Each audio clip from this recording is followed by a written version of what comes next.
Welcome back, everybody. We're lit, we live, we here back in the lab where we take a dive into analytics of fighting game patches, players, news, and topics. Of course, I'm ATL Riot, joined here by Omega. Omega, what is good? Yo, yo. All right, now, of course, as you all know, we are taking a dive into bringing guests onto our show. And this week is definitely a doozy, definitely an icon in the scene coming up. A consistent high placer in many online and offline events since his considerable growth and skill as a Leo, such just this year alone, 129th at both Fossey Frostings and Evo, 97th at Combo Breaker, 33rd at East Coast Throwdown, and most notably 5th at Defend the North.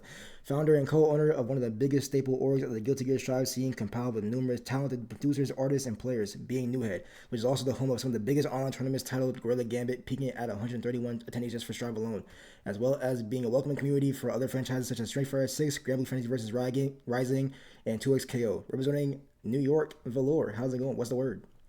Wow, I'm flattered by all these wonderful mentions. Thank you so much. Hi, nice to meet everybody. God damn, bro. I'll tell you, I'm getting sweaty. I found Wow. tech. I'm getting sweaty. Whew, I'm taking a step back here. I gotta roll my chair back. Oh my goodness. All right, well, it's nice to be on here. Thank you guys for pulling me on. It's great to be here and ready to talk some fighting games and community stuff. Yeah, for sure, for sure. Of course, before we dive into any of our games today, of course, gonna go ahead and take us back to what was the catalyst for you in getting into fighting games? The thing that got me into fighting games, well, all right. So my first fighting game ever was Xrd, and obviously, obviously Leo was my character in that one too. I don't know what it was. It was just my cousins were playing it, and they basically were like, "Hey, Vinny, I think you'll really like this game. Like, it's really cool, and also this character reminds me of you." And then like I played him, and then like within like 30 minutes, I was already like beating them. It was like one of those like big fish small pond sort of deals. And ever since then, it kind of stuck. I loved it. I started going into other games. Like I played a lot of Dragon Ball Fighters. I played some Tekken 7. Um, I do have some brief history with Smash, nothing crazy, but it was there. Never competitive, but I played casual fighting games for a long time up until about 2 years ago. Okay, okay. Yeah, Then I definitely. you know then I slowly Strive came out and kind of took off from there. Everything became more serious, and here we are. Got you. Yeah. Uh, I definitely appreciate it. And I guess what about New Head? Take us about the process of what kind of gave you the idea of taking your passion to the next level and creating New Head. So it's actually kind of a weird and like I don't want to say rocky story, but like more like it's just unexpected. It kind of just like happened over a couple events that happened essentially. Like I'm New Head's based on Long Island, New York, right? The Yeah. three owners. That there's three owners. There's myself. There's Bootleg, and then there's Trigun. The three owners. Then we're all from Long Island, New York. And basically before we were like in the broader fighting game community, we played a lot of games together, just like in a Discord, right? Yeah. And a big theme was Bootleg was he's like he's like 10 years older than me. He's like almost 40, and Trigun he's like 34. He's like a little bit older, and Trigun and I would play a lot of like the newer games that came out. Bootleg was more like one of those Chinatown Fair old head guys who like like the Yipes era people going to the arcades and like Yeah. Bird Strike and Marvel 2 and stuff like that. So he would always make jabs at me about the newer games, yeah, and everyone knows this tired ass conversation, right? Oh, I'm sorry if I'm cursing, No, you're good. but these tired conversation of, oh, the new game sucks, the old game is better because of this and this, right? Everyone knows that conversation.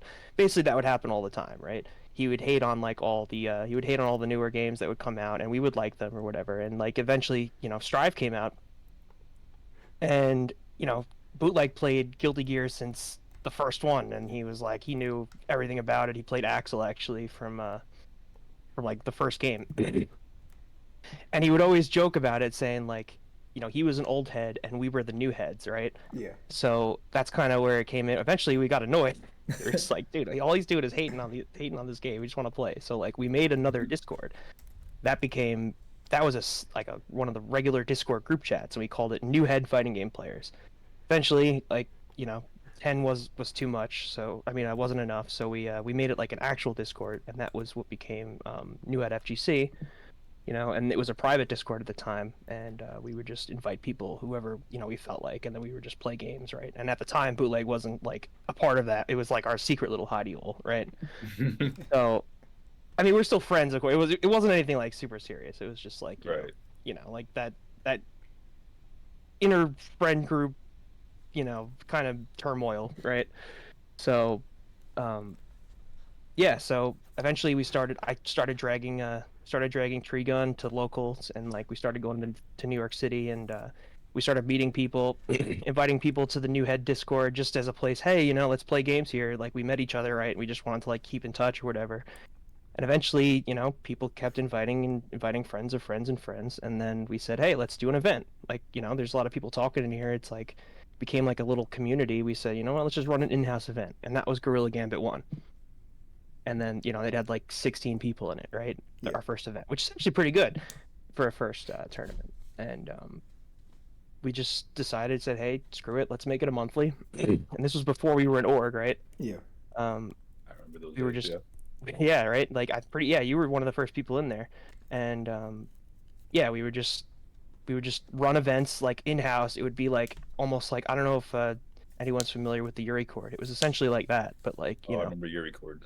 just like another Yuri cord. Like after Yurikov kind of like backed down from the scene a little bit, New Head became kind of that, and then and everyone was so supportive of it, and it just kind of took off. And eventually, after a couple events were ran, some players came up to me and pretty much asked, hey, we think you should have like a competitive roster and become an org. Like we want you to like be our leader. And I was like, what? The weirdest thing. It was like, it's some pretty good players too, like Dami, Akino, Chaos at the time, like some really strong players were just like they wanted to they were in an org at the time, and they wanted something new. So that's how New Head started.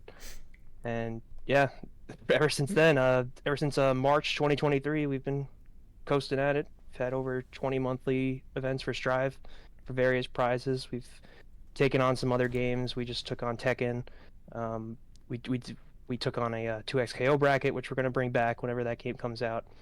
And we also do Granblue. So it's come a long way. Yeah, most definitely. Speaking of Granblue, real quick, they're gonna take a detour. So, what's up with this Granblue arc you've been on recently? I mean, I'm seeing 13th. I also defend the North, but I also you see some nice placements. like what's going on? Valore, want talking about that too?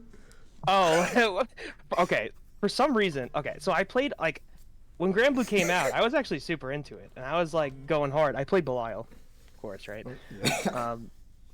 I played Belial, and I just like was vibing with the game, and I was like, you know what, I'll enter for fun at Frosty, and I ended up going like 4-2. I got like 97th out of like 600 people, like just like mashing, like all right, like Yeah. it's pretty cool.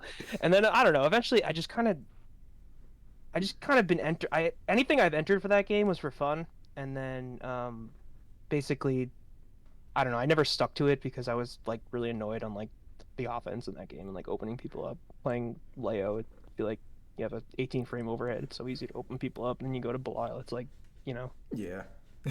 Right. it's like the strike throwiest of strike throws, and then mash tech exists, and you're just like, all right, I guess I'll just never hit anybody. Yeah, I definitely understand that struggle. Yeah, because I think my issue with Granblue was it was mostly just how bad zoning was.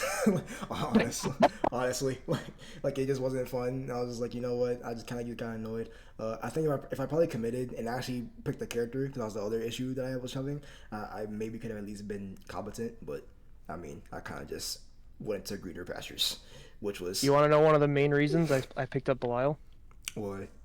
Anti-zoning, baby. You hit special button There you and go. you just teleport across the screen. Any projectile, anything big, anything that hits him, he just parries it. It's like a 5-frame parry, and it just Yep. it's safe. It's like, all right, Sounds about I'm right. just never gonna worry about zoning again. This game's rules. But then I couldn't hit anybody, so I got mad. Understandable. Okay. Well, I'll say so going back into I guess kind of your journey, because I know you were talking about going to Granblue, but I guess your path as to getting where you are now for Strive. Looking at past results, what exactly was the training regimen, especially for this year, that was different from what you did before? Well, you see, like, I don't know, since New Head became a thing, I've gotten very fortunate in who I've been able to have the opportunity to play in games and get advice from and learn from and things like that. And having access to all these players who are really strong and willing to play all the time, and it's definitely a amazing resource to get better in a game that you like. Yeah. So that's like one thing that I think really propelled me in one way.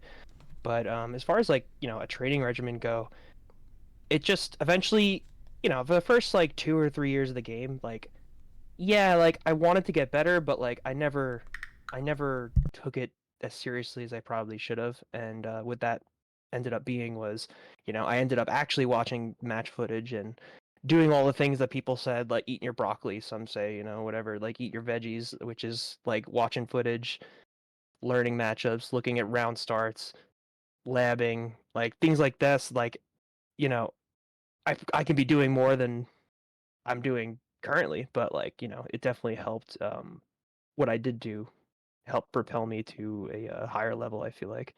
And basically setting up sets with people, like looking at matchups and just trying to learn that way and making charts of matchups that you feel like you're comfortable in, matchups that you aren't comfortable in, kind of tabulating it and knowing where you have to work and improve.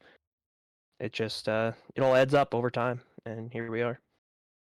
Still have a long way to go, but yeah, that's definitely how I improved. Was just learning matchups, learning round start situations, just being more prepared, I guess. Okay, got you, got you. So side note, so you're aware of all these bugs and such in this fighting game called Strive.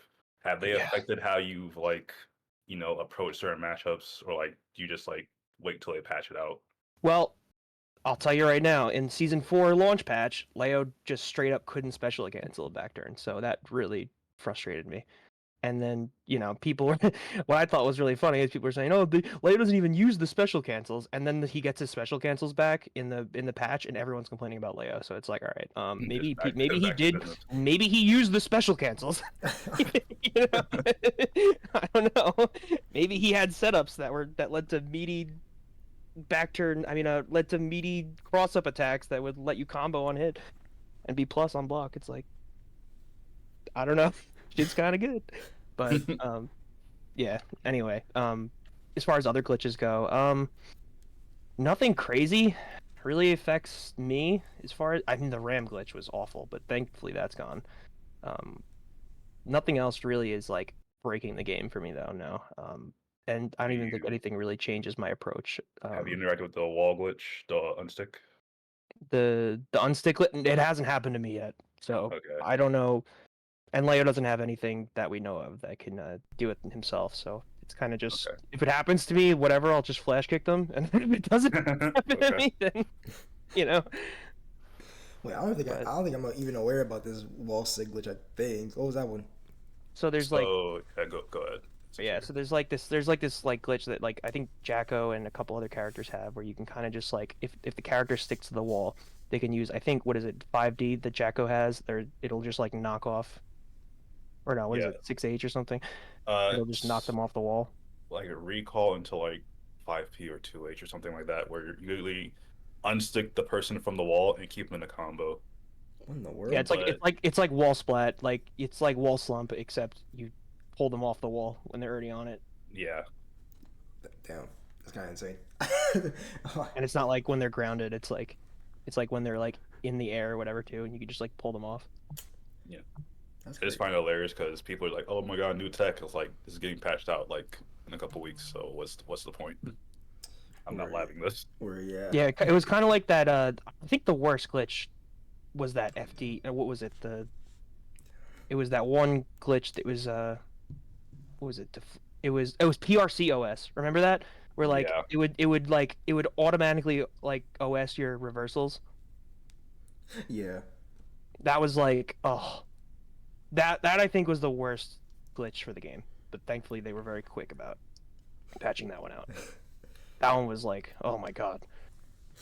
Where yeah, I think if I find a clip, I'll probably add it in post, which I once again forgot to. You know what? It's fine. I'll do it after. All right. If people mastered that, if they had the time to master that, the game would be like legit unplayable. It would be so unfun. Especially as a Leo player, like I flash kick, like I want that shit to work. Yeah. Yeah, but just going back to New Head. Um, so how do you necessarily handle the stress and responsibility of being a figure for such a big org, as well as being responsible for so many bodies? And because I feel like that's just like as fast as it grew, and as fast as having so many eyes on you. How exactly do you handle going about just being this figure that people just look to? It's certainly not easy.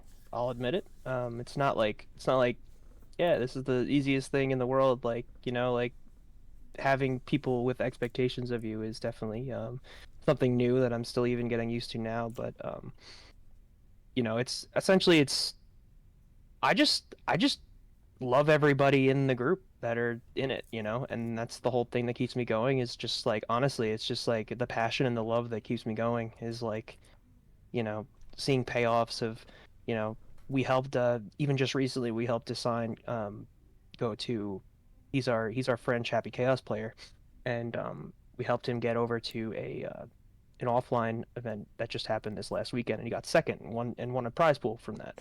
So like stuff like that, seeing that kind of thing, and then the payoffs and stuff like that are definitely would keep you going. And I don't know. I genuinely mean it that I wouldn't do it if I didn't have this kind of passion, because you kind of have to, especially when you're not profiting or anything like that.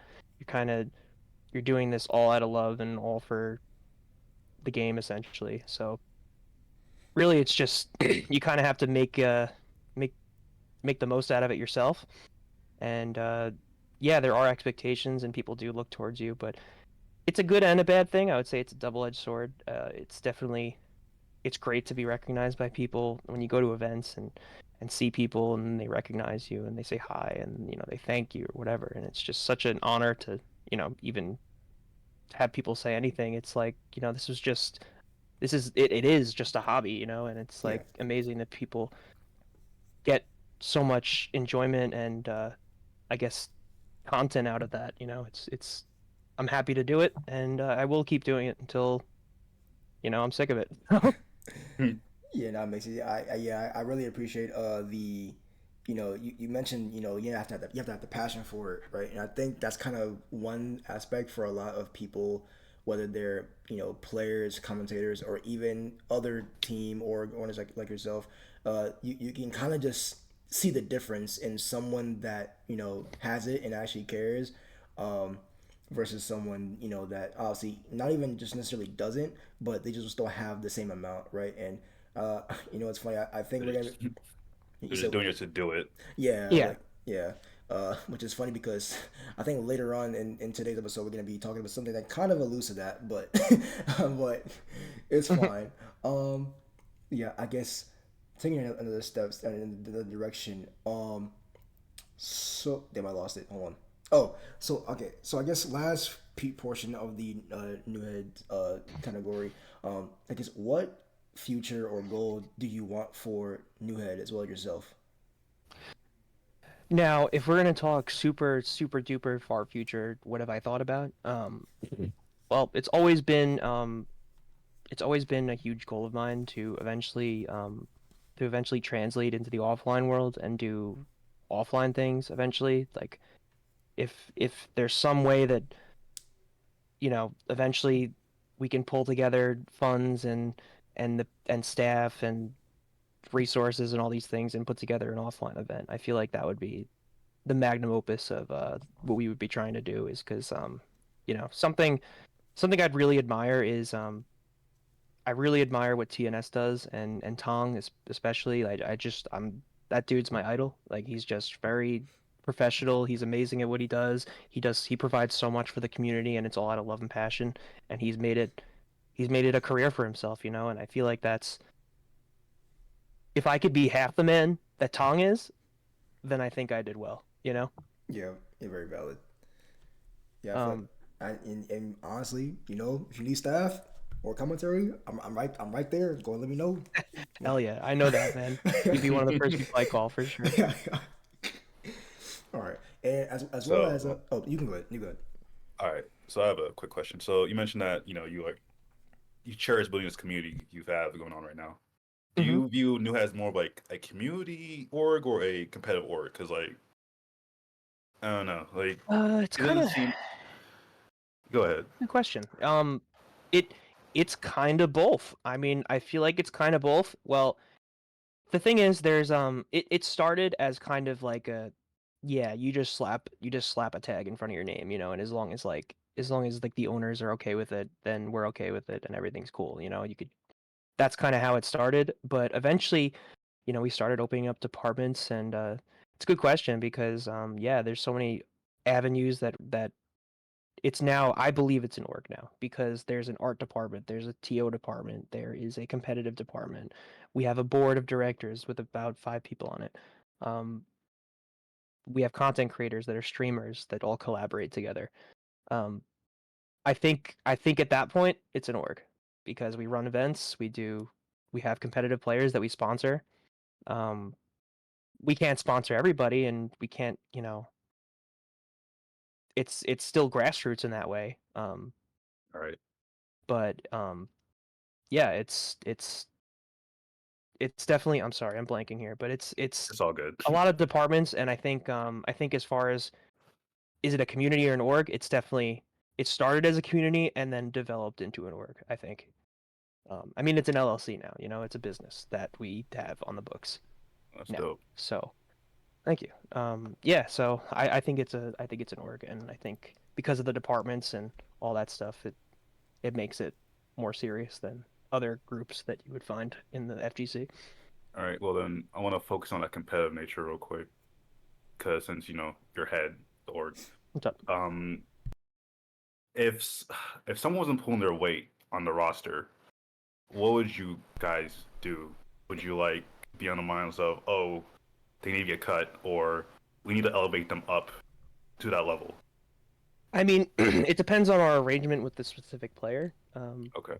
I don't I don't see a scenario where we would just be like, "Hey, you're not doing well. We're kicking you off the team." That's actually, I don't even think that's ever happened at this point. In like the almost 2 years that we've existed, it's usually been people usually walk away on their own, or you know, that's kind of we talk to them about it. And we try to work through them with it. What are their goals? What are their ambitions? How are we feeling about the game? Um, Usually, it's less of like, are they not performing up to par? It's, are they not entering anything? And that's where it's like, what's our goals? You know, I mean, that's it. We just have a conversation. It's not like, you know, we're not paying them to be there, so like we're not trying to rule with an iron fist. It's kind of more, what's good? You know, you're on a roster, like, and you wear our jersey at events. Are you gonna go to events? Like, are you still into it? That's all.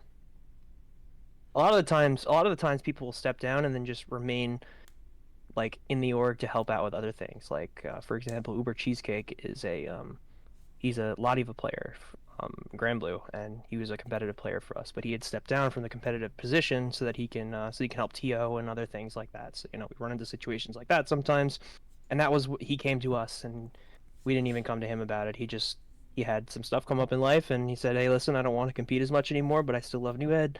Can I help out in other ways that don't require me to enter as many things consistently?" Like, yeah, sure. I mean, whatever you want to do, man.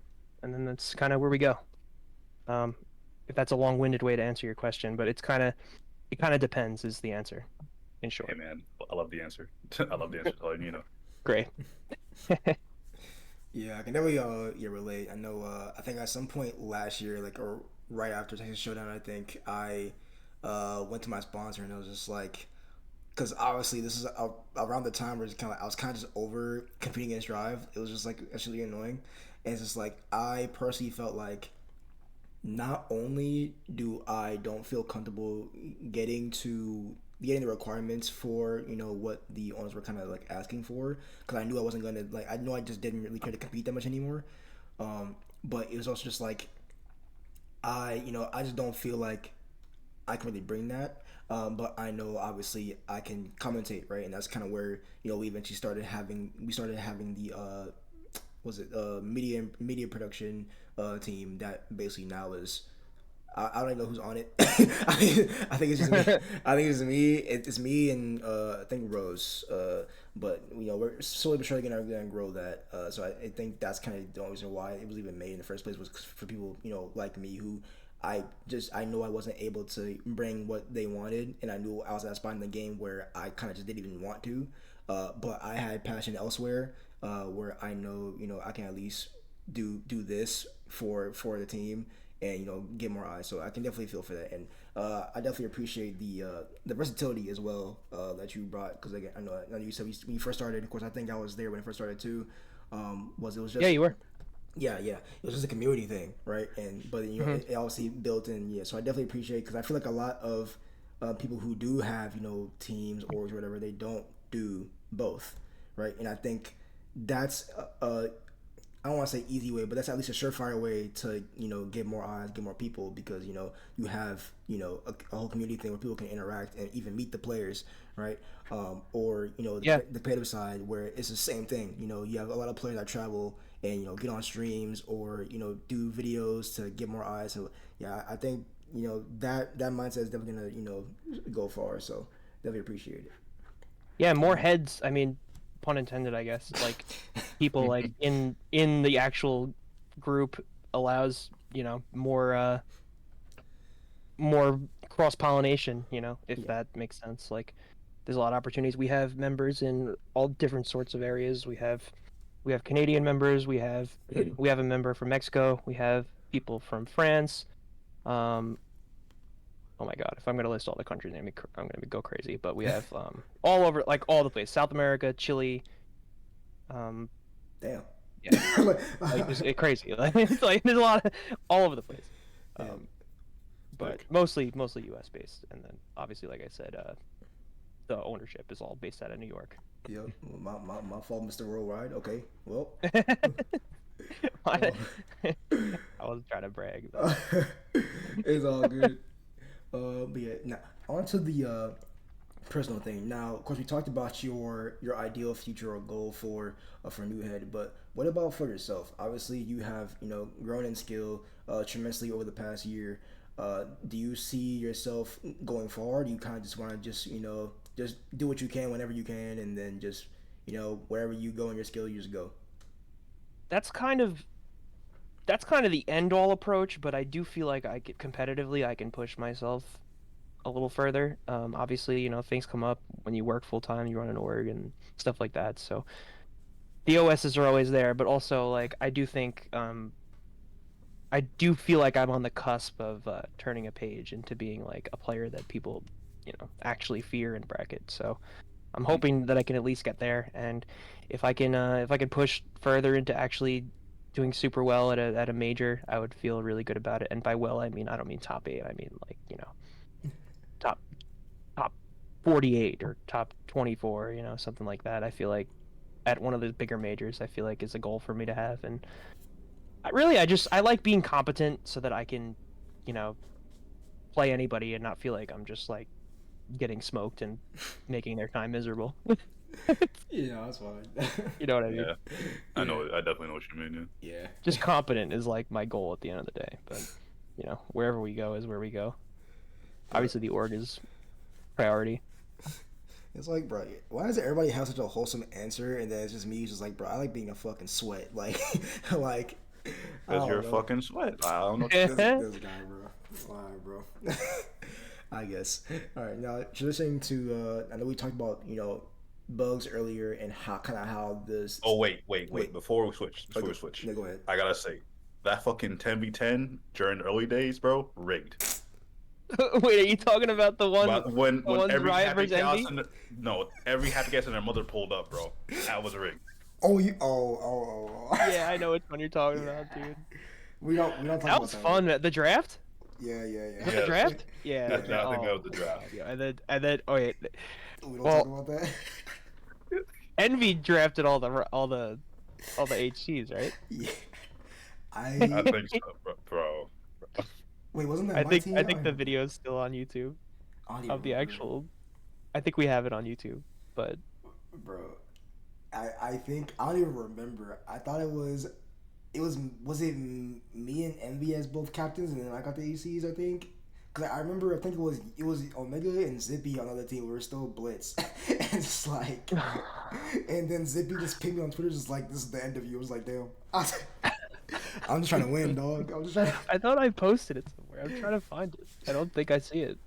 bro. I was like, I'm trying to win, dog. I just want all the ACs. I don't even care, bro. Yo, I wait. remember this shit vividly because I remember our only saving grace was fucking Snorlax, and he took out 3. Got tired. He got tired of this shit. No, Snorlax. I remember Snorlax took out like 6 or 7 lives. No, yeah, 6 for bro. It was like 7-1, and he came back, and then he ended up losing at the end. I think Smitty ended up killing him. Yeah, I think. But like, yeah, he came back like 7 rounds. He's like, I did all this shit just to lose by the end. He was so pissed. I was like, sorry, man. Look, it's He was like a last-minute decision, I think, to play too, and Yeah. and they ended up anchoring him. Look, Like, what else was he gonna do? Like, oh Yeah. shit. it's just inevitable, bro. What I'm gonna say. Happy Fucking chaos. firing squad. Happy chaos is the inevitable, bro. No, Yeah, it was God. like Lucian's team, I think, or something. Yeah, it was like HC's versus Nago or something. I don't remember what the whole deal was. It was a 10v10, and Snorlax was on it, and he was anchor, and he took out like 7 people. It was a draft. It wasn't like a character Yeah. thing. That came Okay. later. Yeah, that was like 2 years ago. Yeah, Yeah. Wow. fun times. It was fun. That was really fun. Well, if you Good weren't draft. if you weren't on the other team, Yeah, if you weren't on Snorlax's team, then it was fun. I had fun watching Snorlax almost like come back though. I'm gonna tell you that was bro. I think that was very entertaining. I think that was the time where I hated Snorlax the most. I was like, bro, like, why are you so good at this game? Like, Yeah, he's just so good for like no reason. It's like, all right. oh my god. All right, but now transitioning back to Leo specifically, but I know obviously we talked about the initial season 4 bugs, but I guess now that it's kind of settled, right? So how do you feel about their decision to make Leo's front stance neutral a tad weaker while making Backturn more threatening? Do you think they kind of? I'm having so much fun. Word, I'm okay. sorry. No, that's I fine, didn't. I fine. thought. No, What were you're you good. saying though? No, Okay. I was saying, do you think they did a competent enough job with kind of the way they went about it with their ideals? I do. I think it was a good direction. I made a joke for a while where I made my name Molasses Man to make fun of the front dash change because it's rough against some zoners. I ain't even gonna lie. That is hard. I thought it was bad before. I was like, bro, trying to get in on like either of your characters. I want to die. But when I get back turn, oh man, it's like the floodgates open. It's like the most fun thing ever. Like it's great because it added so much depth to the character. I feel like with all these new combo routes and different scenarios that he can go for, it changes game plan because it's not just like, all right, open them up and then try to loop back turn. It's like, all right, if I go for this, I can get this combo and then do this, and then I could wall break and then do that. Like, you know what I mean? It's like you have game plans rather than like, it's just like I'm just gonna shred through this guy like a piranha in a tank, and then just cross them up 100 times and they die. Right? It's like I want to go for this combos because I'm in this position. I can go for this corner carry and it's great. I don't know. I just feel like the depth on the character is so much better now, and it helped his offense. He just zips around. He's got all these OSs now that are coming out. It's just it's great. He's really good now. I'm not even gonna lie. I think his bad matchups got worse, but his good matchups got like way better. And then just offense across the board is good, like way better. Word, yeah, I never see that. Yeah, I kind of been. I think this season is funny. I think my time is legit like 90% probably been on Leo. Nice. So I don't even know, dog. Like I will say Backturn is satisfying now, honestly. Like with the dash changes. Yeah. Yeah, they're just fun to do. I saw MFCR post his backturn sequence with mix-ups he was messing around with. Those were fun. Um, but as far as the front, I'm not gonna lie, that dash for front stance, I don't feel a difference. Low key, I don't You know. don't? Oh, you I probably don't immediately just plink back then, no. like when you dash. Yeah, If right. I if That's I what I would do. do, I usually do. I still do like FD break, but like it feels the exact same, honestly. Well, okay, so it has the potential to be the exact same dash, but here's the problem with that Yeah, is that the characters that have like very consistent block stun, Happy Chaos, like the characters that you got to really red light, green light, 1, 2, 3, and like really inch your way in, yeah, it really hurts because it used to be so good. Like it, I'll admit, like it was like a top 2 or 3, like maybe in top 1, like dash block in the game. It was amazing. It was so good because you could just pit bull up and just plink, plink, plink, plink, plink, dash back, dash back, dash back, and it would just you would have a minimum distance and you can cover so much, and then you would be able to put yourself into a distance where you'd be able to either whiff punish them or like just get a flash kick and then get an offense going, right? yeah. That was like the game plan before. It's just pit bull your way in, right? Just like dash block, dash block, dash block, and then but you can now do that too, but you just have to not hold back right away, which puts you open to get hit. So it's like you can do it, but it's not nearly as good as it was because you're not gonna Okay. be guaranteed to cover that distance and block. Like if you're not getting hit. You know what I mean? Yeah. Like Yeah. say Axel's playing me, right? And he's doing far slash, right? And we're across the screen, right? Far slash is whiffing. While far slash is whiffing, I can like take all that space and be holding back so that like say Axel decided in that far slash animation he did Roman cancel to 2H. If in this patch it would have caught me, but Okay. in the last patch I would have blocked the 2H, if that makes sense, because I would be holding back the entire duration of the dash. Okay. Yes. Like I guess that's probably what it is. Then it's probably just because I don't really do like dash forward and then hold back. I usually always FD break. Just cause yeah, I don't trust myself. But yeah. it's also just like I can kind of move faster that way in a sense sometimes. So I can definitely see that. So yeah, I can definitely see where that's coming from. I guess. There's good things about it. I mean, like, I'm not even gonna lie. Like, it's pretty good for shimmying. Like, it's pretty amazing for that actually because you can be at a certain distance and then like go to dash and then just like stop on the dime without FDing, and like it just gives you no visual tell that they're stopping. It just stops and then they'll just whiff throw and you'll be like, all right, here we go, close slash. So it's good in some ways, and then there's also like some cool like movement maneuverability you can do where like you can hold back and then hit jump at the same time and it'll jump straight up, like but kind of forward. It's like you could like manipulate the trajectory of his jump too sometimes too. So I think that's pretty good. Um, Sometimes I'll like to jump in the air, float a little bit, and then if they throw something out, I'll like dash in and do JH or something. Um, 'Cause it's like his only good air button. But yeah, so I think it's good in some ways, but it's mostly a nerf. On top of the run through changes 2 through 6H, Oh or yeah. some people call Those, it Swite. those are yeah. That one's kind of. I can see where they were going with that, honestly. But sometimes it does feel weird, especially times where like you go for like the classic like 2 through 6S or 214S or some 2D or something like that into Fast RC is right. Um, Hmm. and but it's just like now it's just like you have to really be careful when you're doing that because if you're even like a pixel too far, you're just gonna still be in front of them. So it's gonna Hmm. be like, Yep. damn, yeah, that one feels awkward. But I guess how are you adjusting to that one? So the biggest pain for that nerf specifically is Leo would be able to do a specific looping setup that would let him keep back turn where he would do stance cancel after like a combo, and then he would do dash 5K into a whiffed 2 through 6H run through, Yeah, and then he would have back turn there, and he would be able to get meaty back turn kick. You can't do that anymore because the 5K dash or the 5K 236H just doesn't. You're on the same side. You don't get the cross up anymore.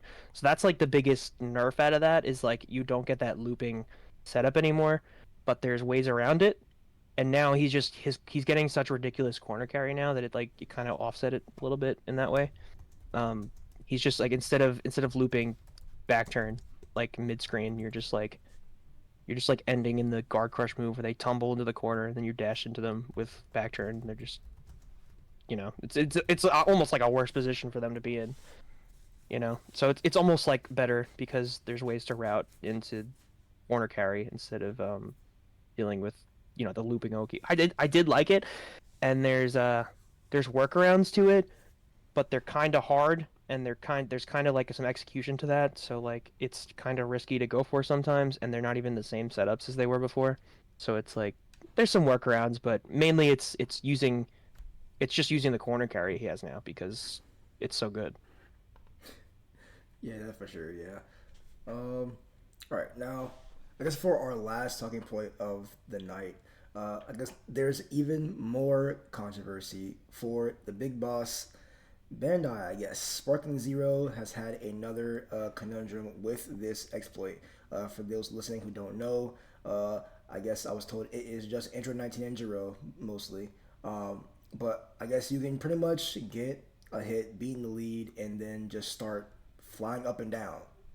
I guess, like, and just completely avoid anything. Your opponent kind of has a very difficult time chasing you. Um, and yeah, apparently it was done in, looks like it was, what was it, Omega, a Japan qualifier? Yeah. Word.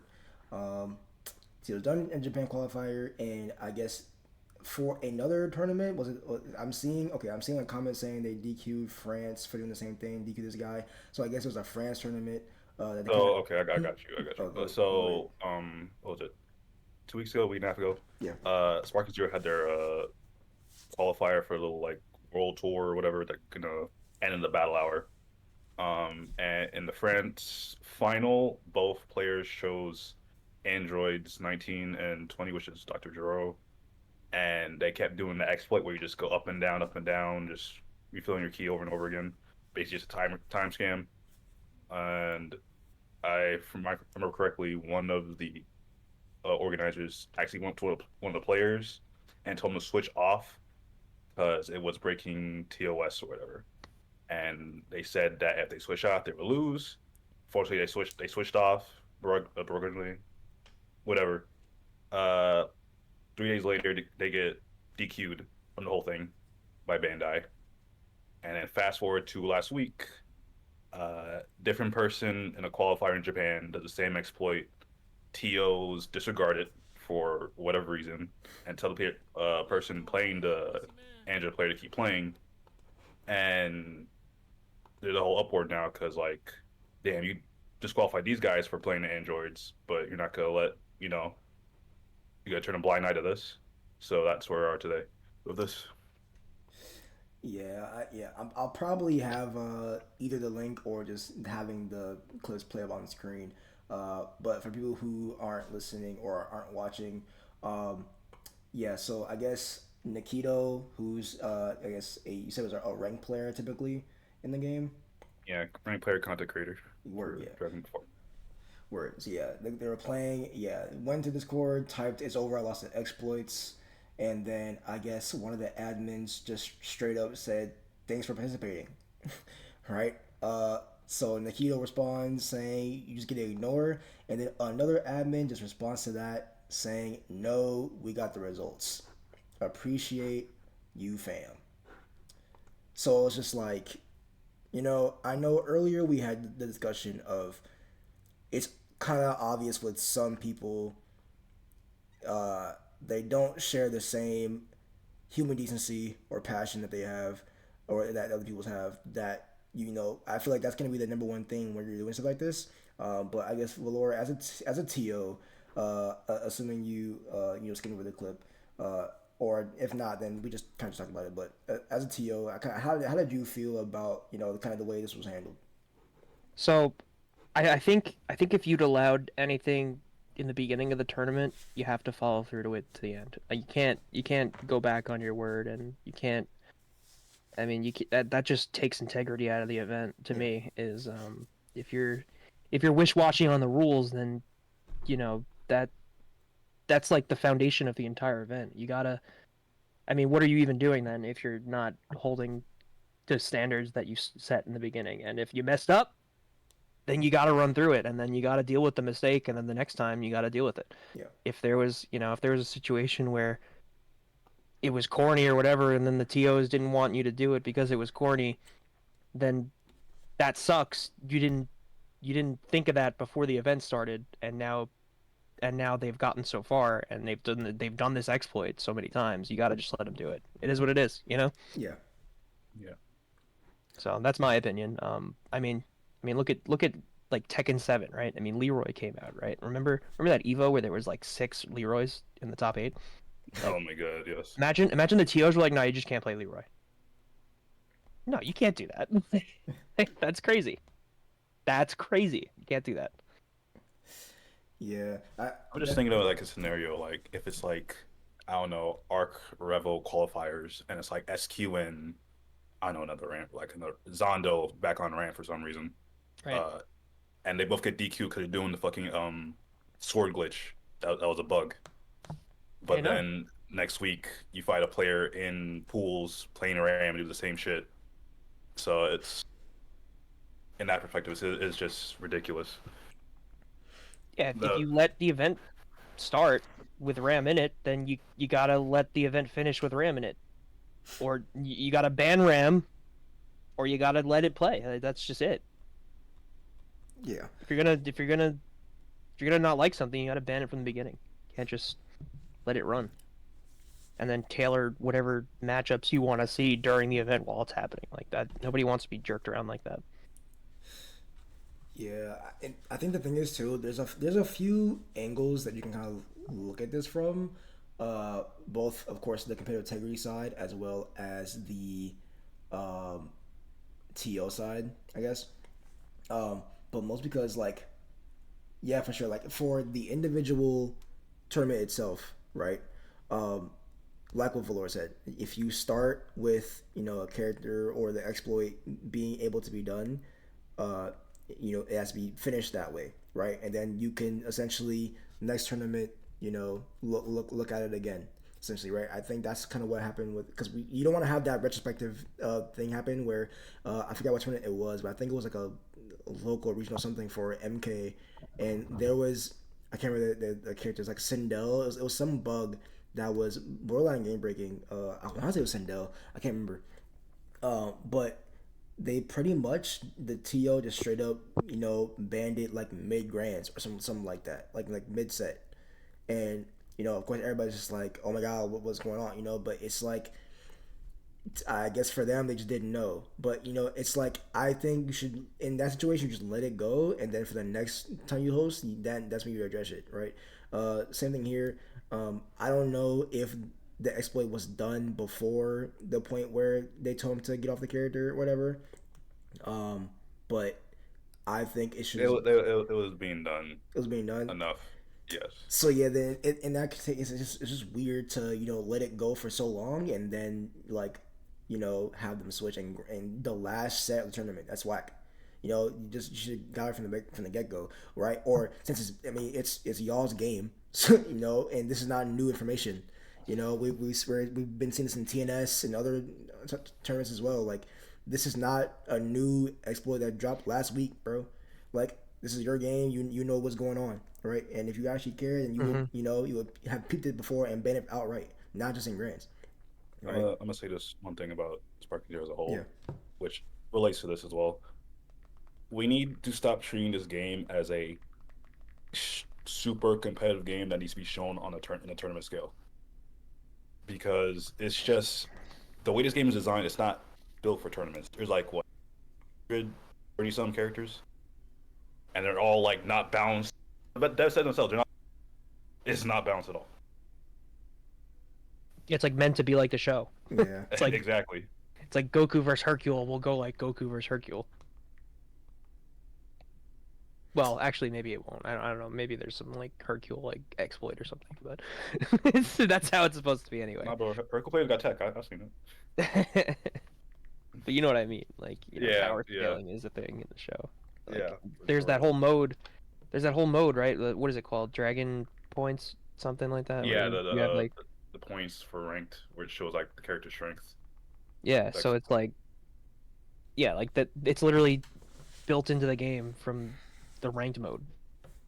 Like, characters are supposed to have different strength and power levels, so it's definitely not the most competitive integrity game on the market. But if you are gonna do it, then you gotta hold yourself to the standard that every other tournament is. If you are a tournament, and right. Bandai should know better than this. I mean, they went through a whole Dragon Ball Fighters World Tour many times. They went through all these different other events. I mean, I don't know. They let fucking Black Hole 21 rock, so I Yeah. don't put it past them. Yeah, well, if they let that rock and then they don't let Android 19 go up and down with Dragon Dash, it's like, all right, whatever. Yeah. Yeah, but So we're gonna circle back to Strive real quick.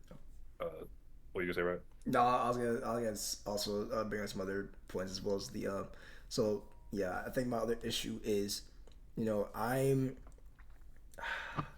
think the other thing is when people take that mantle, right, of, being an admin or being a record runner or TO or whatever, you're kind of just this pillar that is holding on to the sake of people's experiences with your tournament, right? Obviously, this game isn't really the most competitive game. Obviously, I mean, we could have seen that. Well, anybody with sense could have seen that before the game even dropped, right? But with you, I just don't really even agree with some of the responses to Nikito in the Discord, because it's like, why are we just ignoring that? At least that's my thing. And it's like, granted, it can go both ways. I think that's kind of one thing that people don't understand, which is, I guess, fair. Not a lot of people, host tournaments, so they're not gonna, get it. And people kind of don't also, you know, they're not on the most social end of the spectrum, so they kind of just don't have the awareness, right? But playing in that set and getting hit with that exploit, something should have been said, uh, on Nikito's end, but from the TOs, and they could have been a little bit more cognizant of, this is just something that's in the game, and I just don't think it really should be a thing. But if it is, and I just don't think the answer should be ignoring it. But that's just my idea. I don't know if anybody else had something to say before we move on back to season 4 for 10 tonight, or Yeah, I mean, going towards your topic of saying that you're providing the experience for whoever is entering your event by conducting whatever you do in the event and how you do it. yeah, The way that if you're by the books, nothing's ever wrong. You can never be criticized for being by the books because you're by the books. They decided to not be by the books and amend things while it was going on, and that's why they're getting criticized. If they stuck to the books and they said, "Hey, this is how we started. This is the rules. This is what it is," then that's just what it is, and you got to show up to the next event. I don't think anyone would criticize them for that. I think they would criticize the game over the event. Now your event and your game is being criticized, and Yeah. now nobody wins. So just Yeah. follow the books, and if you run into an issue, I promise you, the one quick decision you make, or the one little thing you do, or the one favor you make, or the whatever it is, it's just not gonna. Someone's gonna complain about it, or there's gonna be a problem. Just stick to the books. Yeah, I'm telling you right now, just stick to the books. for sure. Especially you kind of also be responsible, or not responsible, my bad. You're just kind of representing Bandai in a sense, right? And Bandai already doesn't have the best track record, especially when it comes to big events. We saw them hold that Chinese player, I want to say, for the Tekken World Tour, Right. and then we kind of saw the same scenario where they hold, was it Garlic Bread for the DOZ World Tour, I think. Yeah, I didn't even think of Tekken. Yeah, they do Tekken. That's Yeah. the main producer of Tekken. Oh my. Yeah, like Yeah. I mean, They should know better than this. I don't know, man. Like, I don't. What do you mean the owners of Tekken changed the rules in the middle of the damn tournament? All right, Yeah, but I'm getting heated. it's fine. It's fine. But yeah, I guess I'm the that's. king of Iron Fist. What do you mean? But it's all good. But yeah, Omega, I guess where was the angle you kind of want to go into with season 4? My bad. Oh yeah, so well, we're on week 5 of season 4 of Strive. Valore, what are your thoughts on the current state of the game outside of Leo? Please, please, for the love of God, please. And I sponsor 2 of them. Nerf Johnny. Oh my God. Oh my God. Nerf that character. I cannot. I cannot. Why can you? Can I just complain for like 2 seconds? No, you good. Why can Hey, he you got the PRC? mic. Why can he TK Mistfinder and PRC OS a flash kick? Why can he do that? Why can he automatically block a flash kick when he does an overhead? That's instant.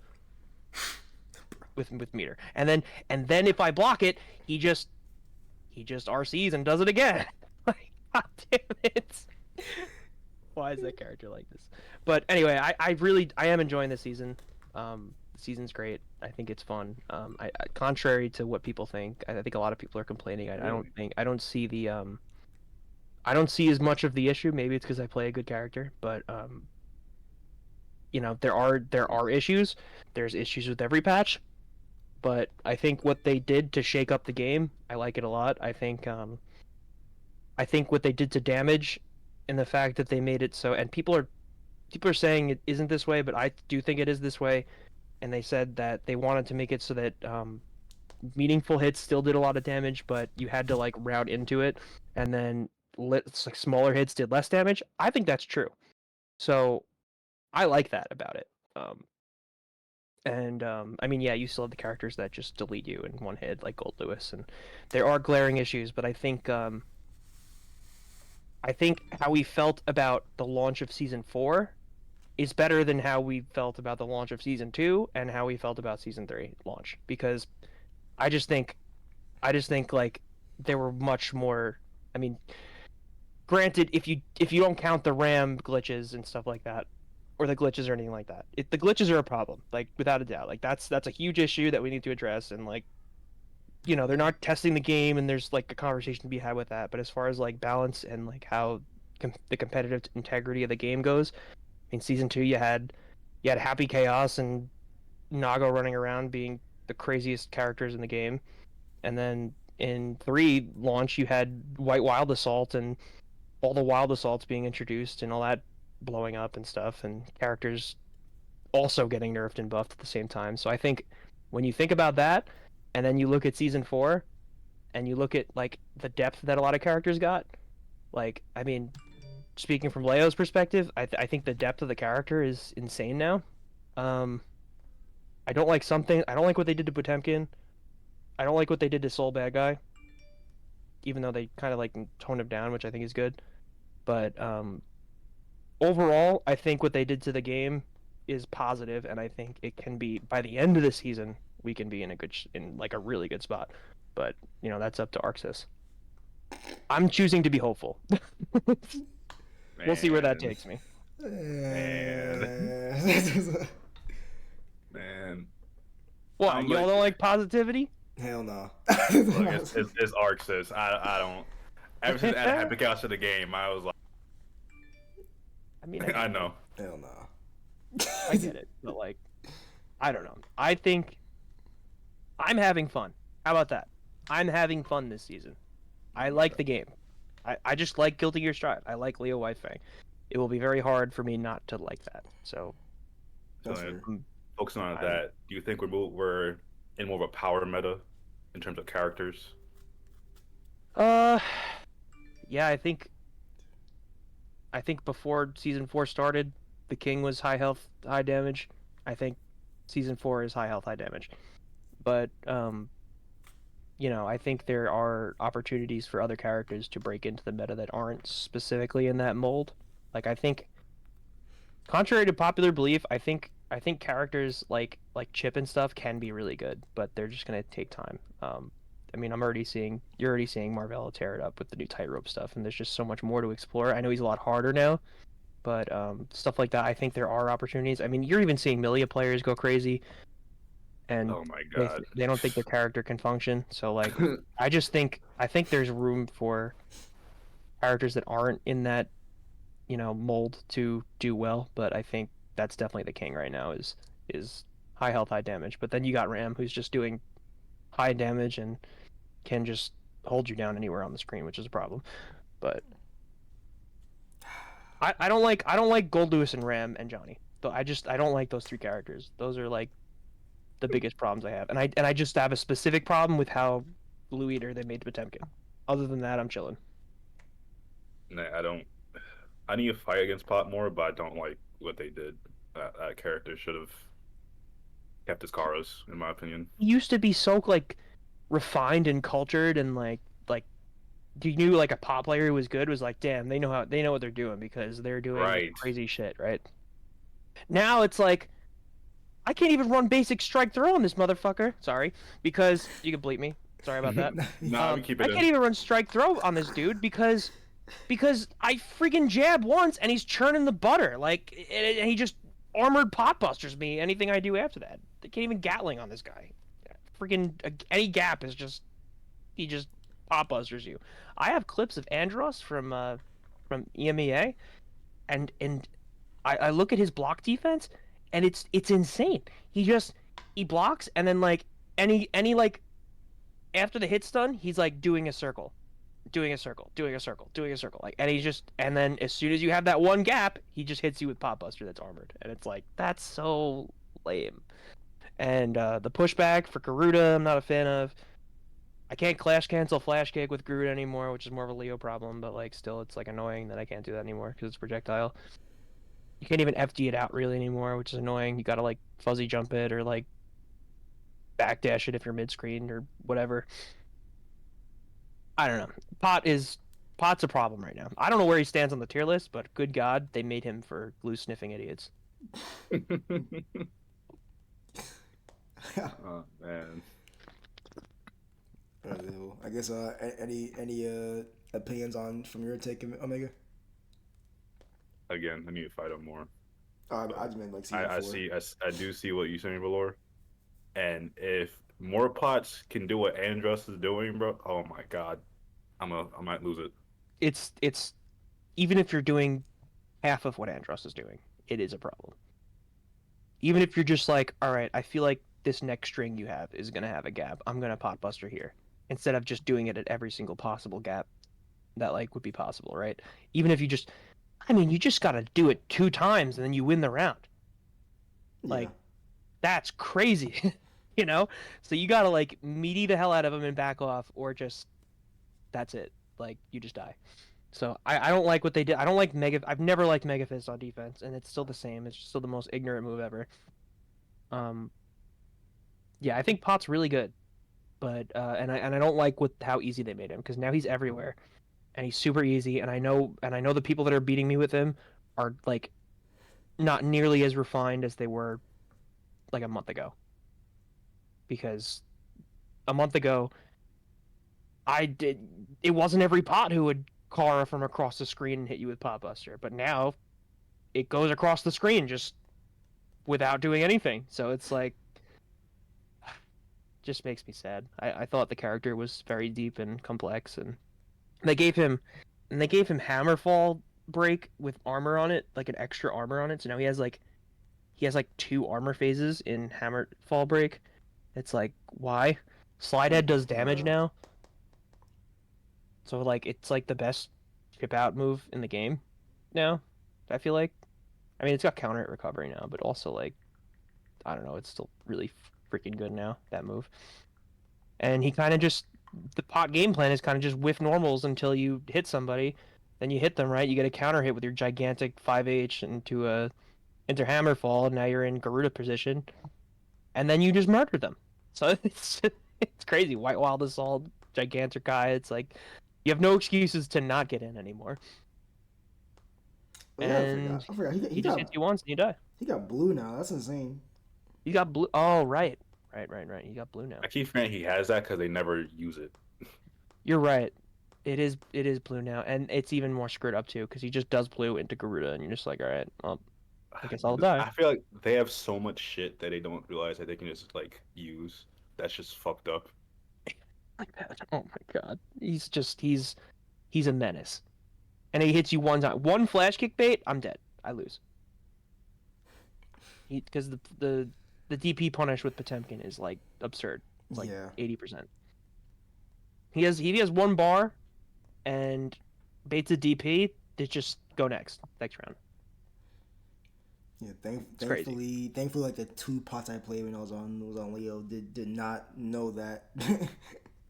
God, you gotta play so lame. You have to play so lame to Honestly, I like don't beat mind. bot. I don't mind. I'm a lame guy. Well, the zoner mains, you know.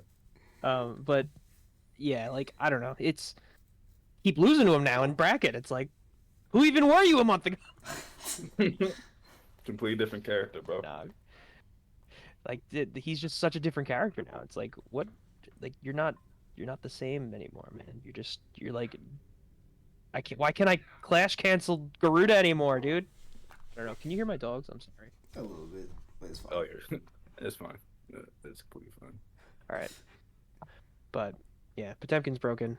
But I don't think he's like unhealthy for the game or anything like that or like absurd. I think it's a bit of a letdown what they did to him. Yeah, I think I've put Potemkin in like sorry to cut you like, off, but I feel like he's in that class of characters that like they're not being talked about enough, but they're like once you open the hood, it's like they're fucking busted. Like Yeah. I think Eno is in that category. Yeah. Enough. I hate fighting Eno. Oh my god. Just slam 2H. I'm like I cannot approach with anything. There's no whiff recovery on that move. You just do it. It's like, all right, what do I do? I gotta fireball you. Okay. And then some characters still work. Milia, well, you know, we talked about that last week, but if Yeah. oh Message god, familiar players. oh Y'all are god, fine. Hold that from a Leo player. Mm. Y'all are fine. yeah, but yeah, I know. I probably have like, I don't know. I just feel this season just kind of made me like just a bit more numb. Besides the fact that why are we 3 years in and lobbies still suck? Can we please stop?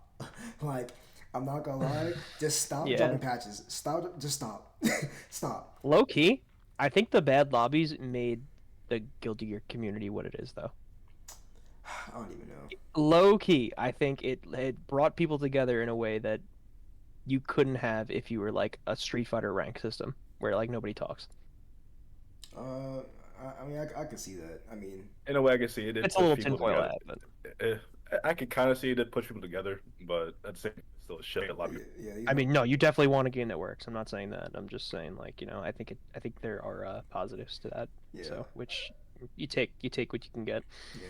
'Cause But I don't definitely please fix the damn lobbies. Oh my god, I'm tired of Yeah, I don't know why a game Drive Earth. coming out in 2021 that costs $60 does not have a functioning online.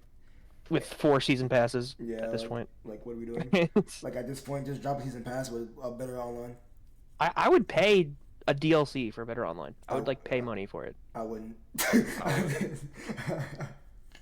What if it was like $5 and it was like, all right, we're gonna make the I will online. drop $10 if I get the promise of the lobbies never fucking up again.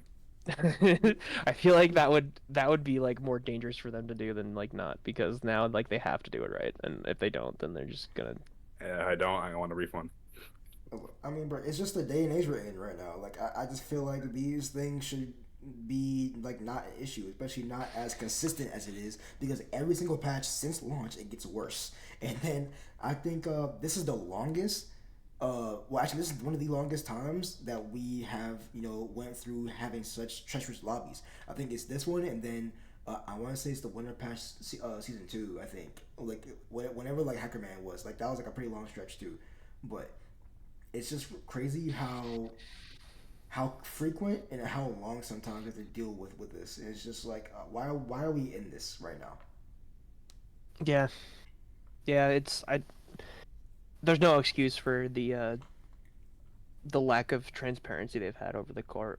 I mean, it's getting better, but over the course of 4 years, it's like, come on, man. Like, we're coming on 2025, and we're still dealing with problems that we've had from the beginning. I'm just glad Hacker Man's gone. Holy crap. Yeah. Hey guys, we have an update. Oh really? You're fixing lobbies? No, new fucking Bridget hoodie. Like, okay. Thank you. Don't get me started on the Bridget merch, man. I'm gonna freaking go on a tear. Oh my god. Like, if they like cared as much about this fucking merch, I'm on a tangent right now.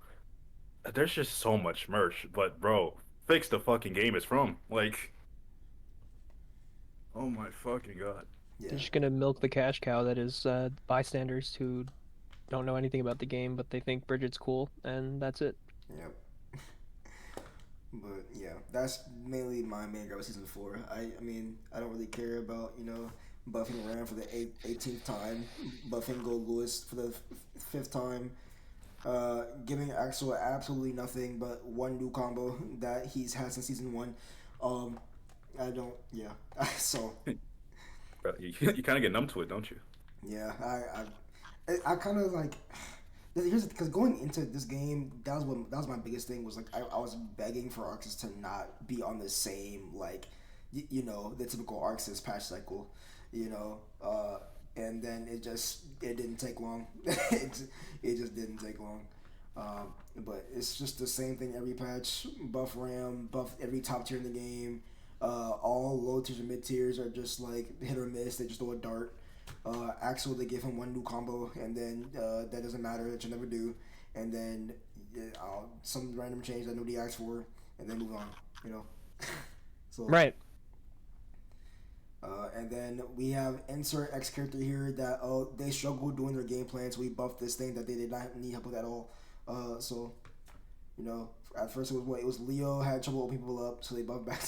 They buffed back. So they gave him Backturn K dash cancel. It's Yeah, like, sweet. and then they gave Corner steal Dwight. Yeah, Word. then they gave corner steal, and then they gave for Geo. It was like she struggled dashing in neutral or something like that, and they just buffed her dash because they felt bad. Let's give her Garu dog. Yeah, like. Then, yeah, I don't know. They definitely turned it up to 11 with some characters and their strengths, which was weird. Yeah, It's like, I don't know, bro. It's whatever, dog. But yeah. like this character should be Jesus at this. Like, all right. Like, bro, I don't know. Like, it's just. Do they need to be Jesus though? Yeah, that's one of the frustrating things too, right? That's one of the frustrating things too. Is like I don't know why some characters they want them to be like this all-seeing eye, this Beerus, this just Lord, and then you have this character who is just bottom of the barrel, bottom of the pecking order, like just mud. It's just like, so like what is the goal here? What are we trying to raise the power level of the average character? Because like I think we should just stop. Like I think we should just stop. Yeah, I thought 3.75 was in like a great spot. There were some outlying problems, Yeah. of course, but like I thought it was the overall balance of the game was pretty close, and then they just decided, oh, we're gonna take some of the good characters and make them even better, and it's like, all right, well, here we are. I'm having fun, but like also, yeah, that's kind of not cool that some worse characters didn't get treatment where some already good characters got the world. Like, why does Gold Lewis's security cancels come back that fast, bro? Man, Oh my god. you know what's the crazier part too? They nerfed the speed of the level 1, but it's still fast. It's like he does security cancels, he runs in, he does a block string of offense pressure, or if he ends up getting hit after doing the security cancels, he blocks 2 normals and it's already back. Like like by the time he can do something again, it's already either halfway back or fully back. Why? He should have a moment.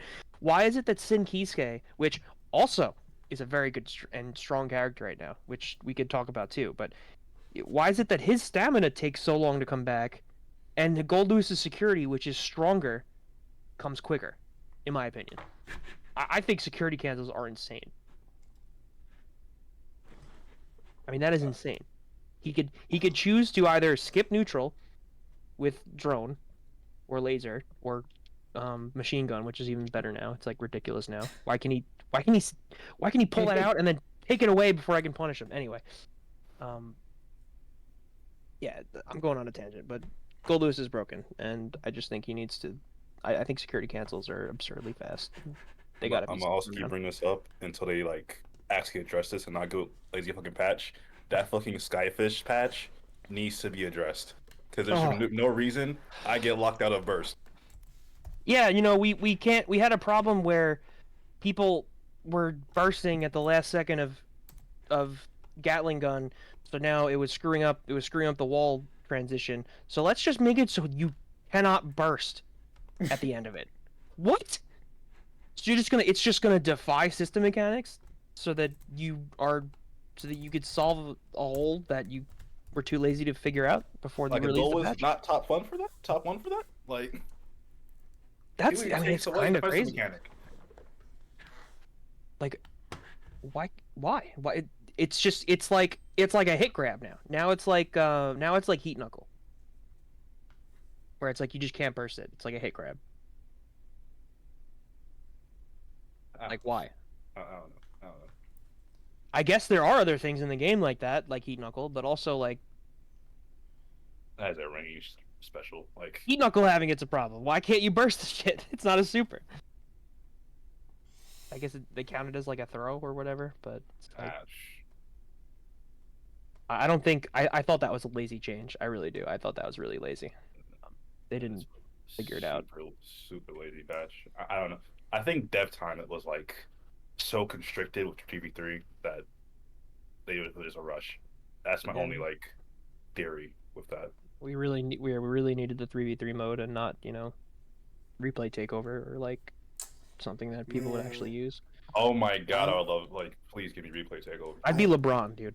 I know. I was talking to Lady Scribe a few weeks ago, and that was the thing we were kind of ranting over, is why in these surveys they keep asking what we want to be added in the game, and like people keep asking, you know, for features that, you know, we really should be having by now, right? Replay takeover, frame data in training mode, right? And it's just like, y'all keep asking what we want. Give us what we want. We told you already for 3 years. No, take this 3v3 game mode. Like, I mean, it's cool, right? Like, it's cool that it exists, and I think it's fun, and I just don't see myself having any longevity with this game mode, but I would if it were replay takeover, or if it were lobbies that worked, or if it was, you know, these frame data in the training mode, or you know, that kind of thing, or even just some other form of single player content, or something that isn't, you know, a mode that requires 6 people to even touch. And you know, like, I guess you can do like 2v2 if you want, like in private lobbies, but also like, I don't know, it requires you to wrangle together people when in an already kind of not super popular genre. And you could have made replay takeover where the people would just improve so much if they did. I would love that. I would love replay takeover. Because like, think about the characters that like nobody wants to like learn so that they can learn how to lab it, right? Like, you have to like, you know, even Jacko, say, right? Like, no one wants to learn like minion pressure so that they can learn how to fight it. So like, imagine you had replay takeover. You fight a Jacko one time, you find the situation that you don't like, and then you lab it. There, done. You don't have to record it. You're in there. It's already there. Like, it would be, it's a revolutionary feature, and that's why it's so prominent in these other games, and people do use it. It's really like a powerful tool, and it's a modern tool that's available now. And why doesn't it exist? We have replays. We have, like, I feel like the infrastructure's in the game for it to exist. I mean, people have made mods, I think, where you can, but no, I don't want to install a mod. I want it to just be in the game. Just be there. Like, just like, if you install mods, you know, now you got to figure out how to do it. There's glitches. There's all this stuff that's going on and sketchiness. Why can't it just be in the game? Why can't you just let me take over a replay? If the replays already exist, and, you know, there's a combo recipe mode where like you can like I feel like there's the parts here, if you get what I'm saying, that can create something crazy. Like, imagine you had a replay takeover, right? And you combined the combo recipe thing with replay takeover. You were like, all right, I don't understand this situation. I labbed this situation. I think this is really good of a situation to lab. Let me send this to my friend who mains this character, and then they could also lab it. That situation, or they could find a solution that I couldn't find. Right? Like imagine that. That it's just it would be insane. And I just think that would be such a like great thing for the community and their improvement, and it would create the drive for players to get better. I have so much to say about replay takeover. I just think they should add it. It's like the #1 feature. Yeah, Yeah. definitely facts. Yeah, I definitely use that a lot to my advantage since on my Undernight grind. It's definitely a cheat code, especially in that game where there are a lot of characters where either I'm not really interested in learning, or even the ones where I can't really lab counterplay because how am I supposed to play Yuzu, bro? Like I, I can't Right. I can't do that. You know, in the case of Strive, you know, I'm not gonna waste my time learning Chaos to learn how to fight him. I'm not gonna waste my time learning Oscar. I don't care. You know, Oh my uh, god, imagine we had replay takeover during like Chaos in its prime, bro. man. Like holy shit. Yeah, but you have the memes where people say, "Oh, you don't lab my character," which like, all right, fair. You could always say that, right? But like, if there was replay takeover, there would be zero excuse. Like, you just it's just there. Like you just do it. You could just lab it. Like you don't have to worry about any of that crap. Like you could just find the moment where you don't like, and you just solve it right then and there. I mean, there's so much room so that you can make such a great feature that would help so many players get better. I mean, that's what fighting games are. That's you're logging in every day to improve a skill set, and that should be what you're focusing on with game modes, in my opinion. But I mean, the Oh, team of three is great, but it's just not what I want, essentially. quick question: replay takeover. So with replay takeover, how would they do it? Because does it care for what character you have unlocked or bought, No, or no, you can it doesn't? no. Then what the fuck are they doing? I mean, I don't know how it is in some game.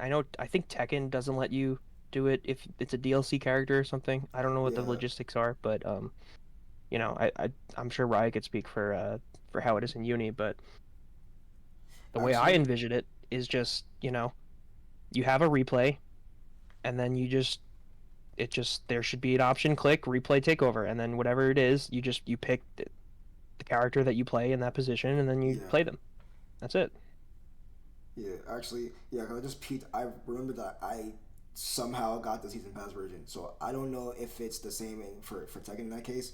But yeah, I know. Yeah, it's pretty much the same thing. Yeah, you just watch the replay, and when you get to a point where you know you were struggling at, you'll just hit your pause button or whatever, and there'll be an option that says like replay takeover, replay assist, whatever, and something replay something, and then yeah, you just pick player one and player two, whichever one you're on, and then you just hit that, and then it'll replay the last few seconds before the interaction, before you hit the start button, and then you pretty much just like can just drill that, and then it'll pretty much play the last like 7, 5, 3 seconds, or whatever, and then you just drill that one scenario. But as far as if it can be done with a DLC character, I think that's probably just up to the devs, I guess. I think Valore said that it doesn't work for DLC characters in Tekken Under Night. I have no idea actually because I have the season pass version somehow. So Oh, okay. I don't know. Didn't they just add it to Street Fighter too? Yes, I don't know. Yeah. I don't So know how like, it's a Street Fighter. it is now the only game in the big three that doesn't have it. So it's like, all right, what are we doing here? I don't know. Trolling, I Or guess. big four, I guess. I mean, no, big three. Tekken, I Street mean, Fighter, right? Whatever, that's a different conversation. Not gonna lie. Yeah. whatever. I mean, whatever. In one of the top five games at Evo, There you go. like three of them have this mode, and Strive doesn't. It's like, you know, we're now at the majority of games have this feature. Like, you just opened up a new season. I think you should opened up with that rather than a team of three. But is what it is. Hopefully, maybe someday we'll get it, and maybe Drive 2 or whatever comes out will have it. But I don't think there's any excuse after this. I think whenever Gear Game is next, better have it, or I'm gonna be pissed. Yeah. 'Cause it's like rollback now to me. It's just something that should exist. We're not seeing another gear game for another like 5, 6 years. Probably 2030. They're gonna milk this game dry. That's cool because I don't know if they're gonna put Leo in the next one. Well, who knows? Maybe they will. But Man, old man Leo is old doing man shit. Leo, that's what I need.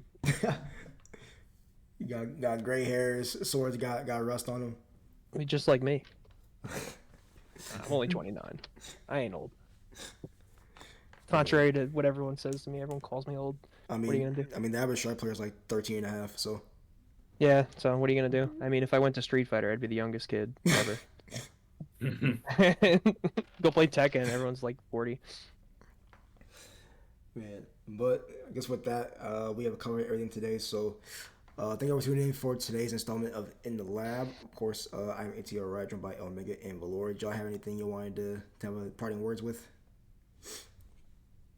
I guess I'll start. I'll just say I just want to say thank you to you guys for having me on. I just want to give a quick shout out to everyone in New Head. Shout out to the owners, Three Gun and Bootleg, who share this thing with me. I couldn't make something as special without any of you guys, and everyone who helps contribute. I just want to say I love you guys, and yeah, that's basically it. Thanks to everyone for the support, and it was good to be on.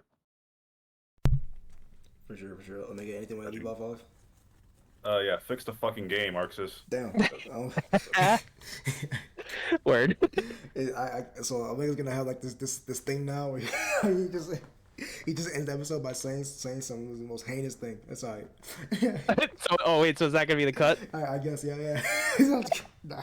Hey, I last said week this like was wholesome worse. shit, and then Omega's just like, fix the fucking game. Last week was worse. I'm not gonna hold you. Yeah, that's Oh, that's awesome. I love it. Last week was I definitely love worse. Oh my god. Word. But yeah, I guess for my thing, yeah. So thank y'all for tuning in. If y'all enjoyed what y'all heard today, go and check out our last week's episode, which was with Snorlax.